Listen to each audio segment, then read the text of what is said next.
निवडणुकीच्या प्रचाराची रणधुमाळी चांगलीच सुरू आहे। महाराष्ट्राच्या राजकारणातून अतिशय महत्त्वाची एक वेगवान घडामोड समोर आलेली आहे। प्रचाराच्या तोफा थंडवलेल्या असतानाच शेवटच्या क्षणी मात्र कल बदलताना दिसत आहेत। प्रचार जोरदार सगळ्याच पक्षांनी केला, मात्र बऱ्याच ठिकाणी महायुतीच्या प्रचाराला लोकांचा प्रतिसाद हवा तेवढा मिळताना दिसत नाहीये। तर दुसरीकडे महाविकास आघाडी जोरदार या ठिकाणी पुढे जाताना दिसत आहे। अतिशय महत्त्वाची आणि राज्याची निवडणूक या ठिकाणी भारतीय जनता पक्षाने संपूर्ण केंद्रातील आणि वेगवेगळ्या राज्यातील टीम या ठिकाणी महाराष्ट्रामध्ये बोलवलेल्या आहेत। तर दुसरीकडे महाविकास आघाडीच्या बाबतीमध्ये लोकांची सहानुभूती, मराठा आरक्षण आणि महागाई, शेतकऱ्यांना न मिळणारा हमीभाव या अनेक गोष्टीमुळे महाविकास आघाडी सध्या तरी आता राज्यामध्ये चित्र बदलताना दिसत आहे। एकंदरीत लोकांचा कल फोडाफोडीचं राजकारण आणि धर्माच्या राजकारणापलीकडे जाताना आपल्याला दिसून येत आहे।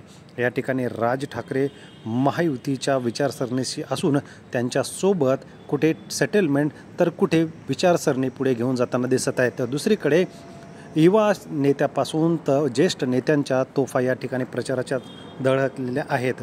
राज्याची एकंदरीत परिस्थिती बघता राज्यात कोणाला किती जागा मिळतील याचा एक सर्वे निवडणुकीच्या एक दिवस अगोदर आल्याने अनेकांच्या भुवया उंचावलेल्या आहेत। यामध्ये मित्रांनो, अजित पवार गटाला 17 ते 22 जागाच मिळताना दिसत आहेत। या ठिकाणी सर्वात कमी अजित पवार गट, तर शिंदे गटाला या ठिकाणी 25 ते 30 जागा निवडून येताना या सर्वेमध्ये दिसून येत आहेत। त्यानंतर शरद पवार पक्षचिन्ह गेलं तरी 50 ते 55 जागा या सर्वेमध्ये त्यांच्या बाजूने येताना दिसत आहेत। तर दुसरीकडे महाविकास आघाडीमधला महत्त्वाचा घटक काँग्रेस 60 ते 65 जागा या ठिकाणी जिंकताना काँग्रेस आपल्याला या सर्वेमध्ये दिसत आहे। भारतीय जनता पक्षाला सर्वात मोठा धक्का या ठिकाणी बसतोय, त्यांच्या जागा मायनस होताना दिसत आहेत।